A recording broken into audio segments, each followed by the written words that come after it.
Sir जय Hind. Colonel Deepak Kumar sir, जय हिंद। बहुत बहुत शुक्रिया समय देने के लिए। Thank you sir. जय हिंद राजेश, बहुत बहुत धन्यवाद मुझे अपने शो में बुलाने के लिए। थैंक यू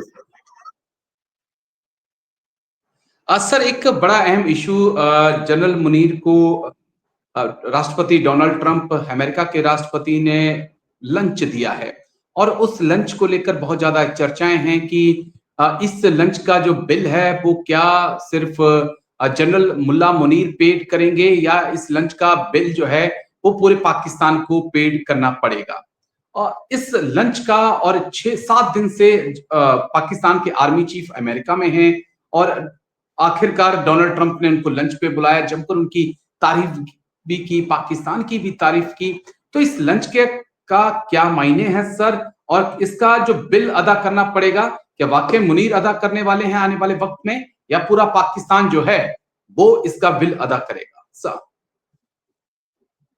देखिए, लंच से पहले तो मैं जो है मुल्ला मुनीर के जो है वॉशिंगटन में 6-7 दिन रुकने के बारे में बात करना चाहूँगा कि अगर मुल्ला जी मुनीर जो सर। है पाकिस्तान के एक्चुअली एक हेड ऑफ द स्टेट हैं इन इफेक्ट, तो उनको 6-7 दिन का समय कैसे उनके पास इतना खाली समय था कि वो वॉशिंगटन में रुके हुए थे।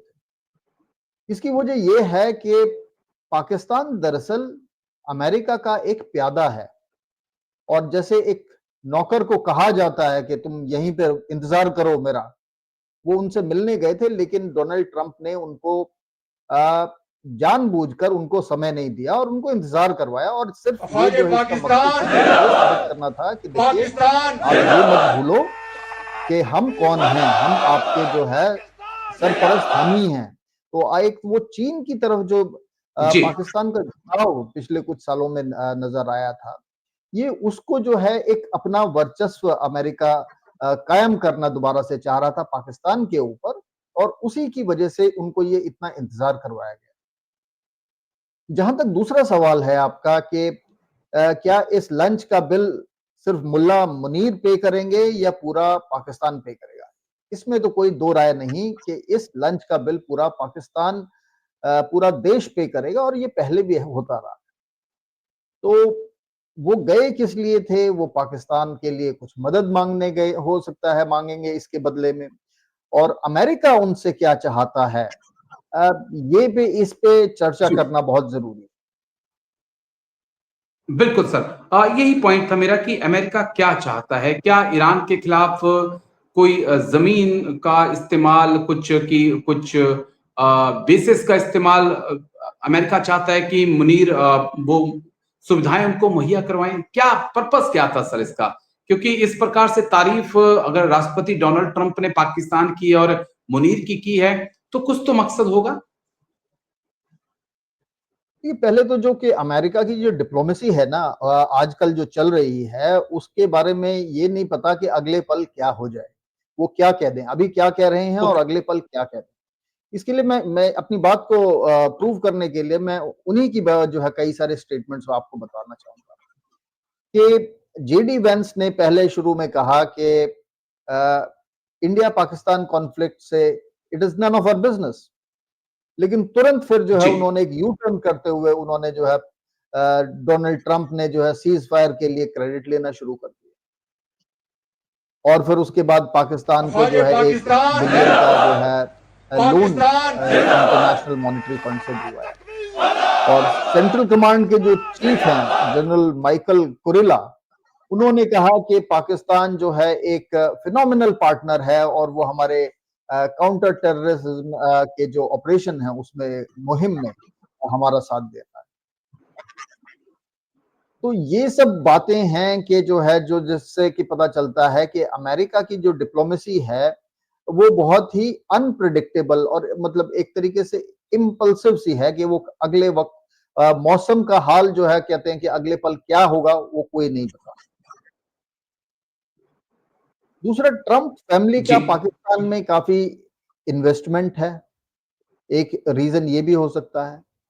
और ट्रंप की जो पिछले कुछ महीनों में जब से सेकंड टर्म में जो है उनकी जो फॉरेन पॉलिसीज हैं वो काफी जो है फेल हुई हैं। क्योंकि उन्होंने पहले कहा था कि अगर मैं राष्ट्रपति होता बाइडेन की जगह तो ये रशिया और यूक्रेन की वॉर नहीं होती, और मैं जैसे ही राष्ट्रपति बनूंगा 24 घंटे में ये वॉर रुक जाएगी, लेकिन वो वॉर नहीं रुकी। टैरिफ जी, पॉलिसी पे जो उन्होंने टैरिफ लगाए उसको भी सस्पेंड कर दिया। यूएस के जो ईयू यूरोपियन यूनियन के साथ या यूरोप के साथ जो रिलेशंस हैं वो भी सेकेंड वर्ल्ड वॉर से लेकर सबसे निचले स्तर पर हैं।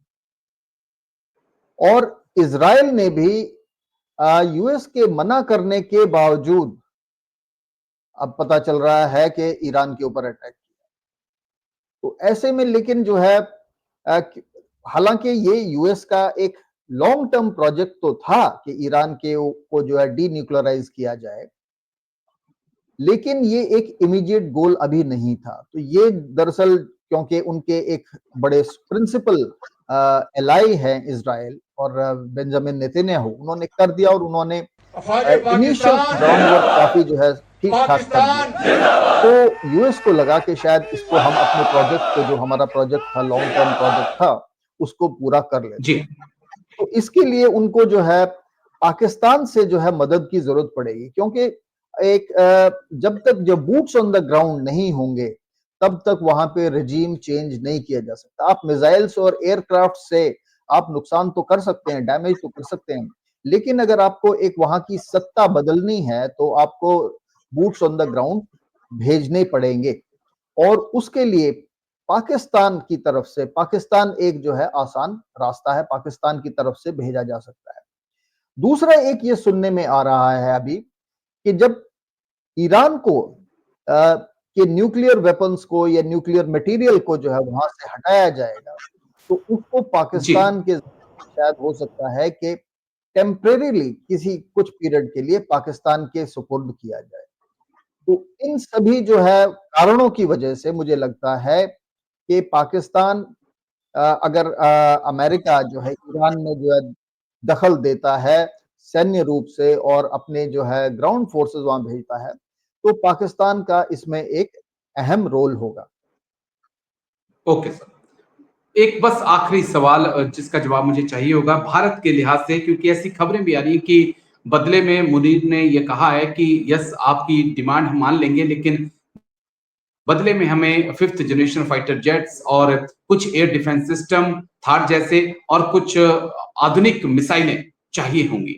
अब भारत के लिहाज से हम कैसे इसको देख सकते हैं, क्योंकि ऑपरेशन सिंदूर अभी जारी है और अमेरिका का पाकिस्तान को अगर सपोर्ट मिलता है तो इससे क्या कुछ बदल सकता है? जी, मुल्ला मुनीर हो सकता है कि ये सब जो है जाहिर तौर पे ये मांगेंगे, हो नहीं सकता वो शायद पक्की बात है कि वो ये सब मांगेंगे, लेकिन अमेरिका जानता है उनके बिहेवियर को। और आपको याद होगा कि ट्रंप पिछले कार्यकाल में उन्होंने क्या कुछ नहीं कहा था अमेरिका के बारे में, और फिर बाइडेन एडमिनिस्ट्रेशन ने भी तकरीबन वही पॉलिसी जो ट्रंप की थी पाकिस्तान के प्रति, उसी को जो है कंटिन्यू किया था। तो हो सकता है कि पाकिस्तान को कुछ ना कुछ मिल जाए, लेकिन मुझे नहीं लगता कि वो पाकिस्तान को 5th जनरेशन फाइटर जेट्स देंगे, क्योंकि ना तो 5th generation fighter jets Pakistan afford कर सकता है, उनकी कीमत इतनी है। जी, मुझे नहीं लगता कि वो जो है, और अगर सिर्फ उन्होंने एक स्क्वाड्रन ले लिया तो उससे कोई फर्क भी नहीं, इतना ज्यादा फर्क नहीं पड़ता। जब तक कि वो सफिशिएंट नंबर्स में ना हो तो कोई फर्क नहीं पड़ता उससे। और ये, हाँ, ये ज़रूर है कि हो सकता है कि पाकिस्तान कुछ एयर डिफेंस सिस्टम्स, कुछ इलेक्ट्रॉनिक वॉरफेयर सिस्टम्स और कुछ मिसाइल्स वगैरह माँग सकता है उससे। लेकिन हमें देखना पड़ेगा कि पाकिस्तान को ये मिलता है या नहीं, क्योंकि ये सब हो सकता है कि ये अ, कुछ सामान उनको दे दिया जाए अभी, और बाकी सामान के लिए उनको जो है बोला जाए कि बाद में देखेंगे, पहले आप हमारा ये काम कीजिए। क्योंकि अमेरिका जानता है कि एक पाकिस्तान को ये ज़रूरत है, तो उनको किस तरीके से उनको लटकाना है, किस तरीके से उनको टरकाना है।